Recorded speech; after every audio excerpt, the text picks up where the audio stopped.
Assalamualaikum Sobat Beriman, di video kali ini, kita akan membahas lagi sebuah fakta mencengangkan. Seorang ilmuwan dibuat terkejut karena menemukan kebenaran ilmiah yang sudah lebih dulu dijelaskan dalam Al-Quran, ya, tentang gunung yang ternyata berperan penting dalam menjaga kestabilan bumi yang mudah berguncang.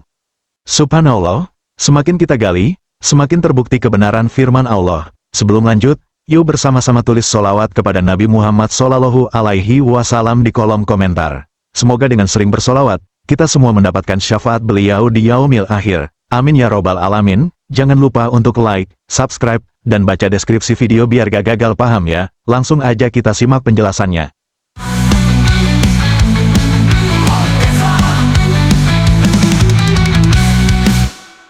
Di sebuah ruang laboratorium tua di pinggiran kota London, suara ketikan komputer terdengar terus-menerus. Seorang pria parubaya dengan rambut memutih di sisi pelipis duduk di depan layar, tatapannya tajam, penuh fokus.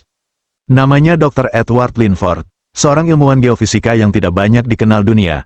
Ia bukan ilmuwan selebriti, tak punya jutaan pengikut, tapi ia punya satu hal yang jarang dimiliki banyak orang, rasa ingin tahu yang dalam dan tak kenal lelah.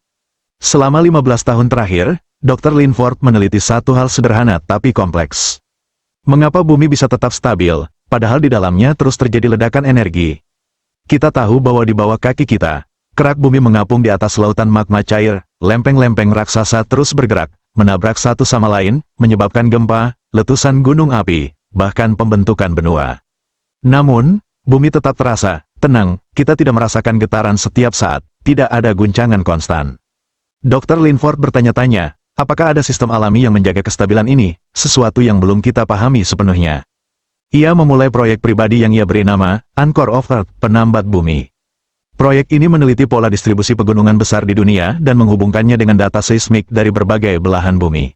Dan disinilah ia menemukan pola mengejutkan, titik-titik rawan gempa besar selalu berada di sekitar pegunungan besar. Tapi anehnya, daerah yang memiliki struktur pegunungan kokoh justru mengalami guncangan yang lebih teredam dibanding daerah datar di dekatnya. Dr. Linford menyadari bahwa gunung tidak hanya muncul akibat tekanan lempeng bumi. Lebih dari itu, gunung berfungsi sebagai peredam tekanan dan penstabil kerak bumi. Ia menuliskan dalam catatan jurnal pribadinya, gunung-gunung adalah seperti pasak-pasak yang ditancapkan ke bumi. Mereka bukan sekadar hiasan geologis. Mereka punya peran dinamis dalam menjaga agar bumi tidak meledak dari dalam dirinya sendiri. Secara ilmiah, ini dikenal sebagai isostesi, sebuah konsep geofisika yang menjelaskan bahwa pegunungan memiliki akar yang masuk jauh ke bawah permukaan bumi, bahkan bisa lebih dalam dari tingginya di permukaan. Gunung Himalaya, misalnya, menjulang 8.848 meter di atas permukaan laut. Tapi, akarnya bisa menancap sejauh lebih dari 70 km ke bawah tanah. Seolah-olah benar-benar pasak raksasa yang menahan kerak bumi dari atas dan dari bawah. Setelah mempresentasikan temuannya di sebuah simposium kecil, seorang rekan ilmuwan asal Timur Tengah mendekatinya, namanya Khalid. Dengan ekspresi kagum, Khalid berkata, Dr. Linford, Anda tahu, gunung sebagai pasak bumi bukan hal baru bagi kami. Dr. Linford terlihat heran, bagaimana bisa, tanyanya. Khalid pun tersenyum, membuka aplikasinya, dan membacakan sebuah ayat dari Al-Quran. Yang artinya, bukankah kami telah menjadikan bumi itu sebagai hamparan, dan gunung-gunung sebagai pasak? Dr. Linford terdiam. Matanya menatap kosong ke layar komputernya. Ayat yang baru ia dengar itu menggambarkan dengan sempurna hasil penelitian yang ia kumpulkan selama bertahun-tahun, sesuatu yang baru ia temukan dengan teknologi super canggih, ternyata telah disebutkan lebih dari 1400 tahun lalu, dalam kitab suci yang tidak pernah ia baca sebelumnya. Benarkah kitab suci umat Islam telah lebih dulu mengetahui fakta yang baru diungkap ilmu geofisika modern? Mari kita bahas di bagian selanjutnya. Bayangkan, seorang ilmuwan modern yang menghabiskan separuh hidupnya di balik layar komputer, mengejar jawaban atas sebuah misteri geologi. Mengapa bumi tetap stabil meski di dalamnya terus bergolak? Lalu, jawaban itu datang bukan dari jurnal ilmiah, bukan dari seminar internasional, tapi dari kitab suci yang diturunkan di tengah gurun pasir ribuan tahun silam. Dalam surah An-Naba, Allah berfirman, bukankah kami telah menjadikan bumi itu sebagai hamparan, dan gunung-gunung sebagai pasak? Quran Surah An-Naba ayat 6-7, dua ayat pendek, namun maknanya, begitu dalam, bahkan menembus batas ruang dan waktu. Dalam bahasa Arab, kata autat berasal dari akar kata wa, ta dan dal yang berarti pasak, jangkar, atau paku tanah, benda yang digunakan untuk menancapkan sesuatu agar tidak goyah. Para mufasir besar seperti Ibn Katsir, Fahrudin Ar-Razi, hingga Al-Alusi menyebut bahwa ayat ini adalah isyarat bahwa gunung-gunung bukan sekadar struktur pasif. Mereka memiliki fungsi stabilisasi bumi secara aktif. Tanpa gunung, bumi bisa bergerak tidak terkendali. Dalam tafsir Ibn Ashur, disebutkan bahwa penggunaan kata pasak adalah majas balik, kiasan yang sangat kuat, karena gunung bukan hanya berdiri di atas bumi, tapi juga menancap ke dalamnya, menyeimbangkan, dan menjaga kestabilan rotasi serta getarannya. Sains modern akhirnya mengungkap kebenaran ini melalui konsep isostesi, yang menyatakan bahwa pegunungan memiliki akar di bawah permukaan yang jauh lebih dalam dari yang terlihat di permukaan.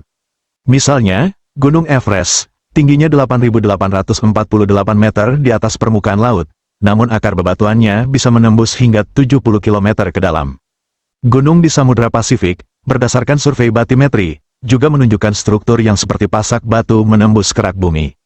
Kita harus jujur bertanya pada diri sendiri, bagaimana mungkin Nabi Muhammad SAW, yang hidup 1400 tahun lalu di padang pasir tanpa teleskop, satelit, atau radar bawah tanah, mengetahui bahwa gunung memiliki akar yang menancap ke bawah, dan fungsi sebagai penstabil bumi. Apakah itu tebakan? Apakah itu hasil observasi visual? Tentu tidak, ini bukan perkiraan manusia biasa, ini adalah wahyu dari Sang Pencipta bumi itu sendiri. Lebih jauh lagi, Al-Quran menyebut fungsi sistemik dari gunung dalam ayat lain. Dan dia menancapkan gunung-gunung di bumi agar bumi itu tidak bergoyang bersama kalian. Quran Surat Luqman ayat 10, dan kami menancapkan gunung-gunung di bumi agar bumi tidak berguncang bersama mereka. Quran Surat Al-Anbiya ayat 31, ayat-ayat ini konsisten menyampaikan satu pesan yang sama. Gunung bukan sekadar hasil dari geologi, tapi bagian dari desain ilahi untuk menjaga keseimbangan bumi. Masya Allah, ini bukan sekadar fakta ilmiah, ini adalah tanda kebesaran Allah yang diturunkan untuk kita renungkan. Ilmu pengetahuan hari ini hanya mampu mengejar, sementara Al-Quran sudah mendahului. Apa artinya bagi kita, bahwa Al-Quran bukanlah kitab sejarah kuno, bukan dongeng masa lalu. Tapi ia adalah kitab petunjuk, penuh hikmah dan kebenaran yang tak lekang oleh zaman. Temuan ilmiah yang membuat seorang ilmuwan non-muslim tercengang, justru menjadi pengingat bagi kita yang sudah meyakini kebenaran wahyu. Pertanyaannya sekarang, apa yang harus kita lakukan dengan semua bukti ini? Apakah cukup hanya kagum, ataukah waktunya kita kembali menundukkan hati, menyambut kebenaran itu dengan iman? Di bagian terakhir, kita akan renungkan hikmahnya, dan apa makna semua ini untuk kehidupan kita hari ini. Sahabatku, kita telah menyaksikan bagaimana ilmu pengetahuan modern baru bisa memahami sesuatu yang sudah lebih dulu diungkap dalam Al-Quran. Kita telah melihat bagaimana gunung, yang terlihat kokoh dan diam, ternyata menyimpan fungsi vital yang luar biasa, menjaga bumi dari guncangan, menstabilkan keraknya, bahkan ikut mengatur tekanan dalam lapisan bumi. Sains menjelaskan bagaimana, tapi wahyu menjelaskan mengapa. Apakah semua ini kebetulan, atau justru, ini adalah cara Allah menunjukkan kepada kita bahwa Al-Quran bukan karangan manusia? Cobalah renungkan sejenak, jika sebuah kitab suci bisa menjelaskan detail struktur bumi, fungsi gunung, proses penciptaan, bahkan perkembangan janin manusia, semua itu dengan akurasi yang diakui sains modern. Lalu apa yang menghalangi kita untuk mempercayai seluruh isi kitab itu? Berapa banyak lagi bukti yang kita butuhkan, untuk meyakini bahwa Al-Quran adalah petunjuk yang benar? Berapa banyak lagi, kejutan ilmiah, yang harus ditemukan, agar hati kita mau benar-benar tunduk? Allah tidak butuh pembuktian dari manusia, tapi manusialah yang butuh pembuktian untuk memperkuat imannya. Dan Allah, dengan kasih sayangnya, memberikan kita tanda demi tanda. Ilmu, langit, bumi, tubuh kita sendiri, semuanya menjadi bukti yang bersaksi tentang kebenaran firman-Nya. Sahabatku, kalau sains saja bisa membuktikan bahwa Al-Quran benar, apa alasan kita untuk tidak mengamalkannya? Kalau seorang ilmuwan non-muslim bisa terkagum-kagum, kenapa kita yang muslim justru sering lalai membacanya? Mari kita kembali, mari kita dekatkan hati kepada Al-Quran, mari kita perbanyak sholawat kepada Nabi Muhammad SAW, sebagai bentuk cinta dan harapan syafaat di hari akhir nanti. Tulis sholawat terbaikmu di kolom komentar, semoga kita semua termasuk orang-orang yang mendapatkan syafaat beliau. Terima kasih sudah menonton sampai akhir. Semoga ilmu ini menjadi cahaya, dan hidayah menyertai kita semua. Wassalamualaikum warahmatullahi wabarakatuh.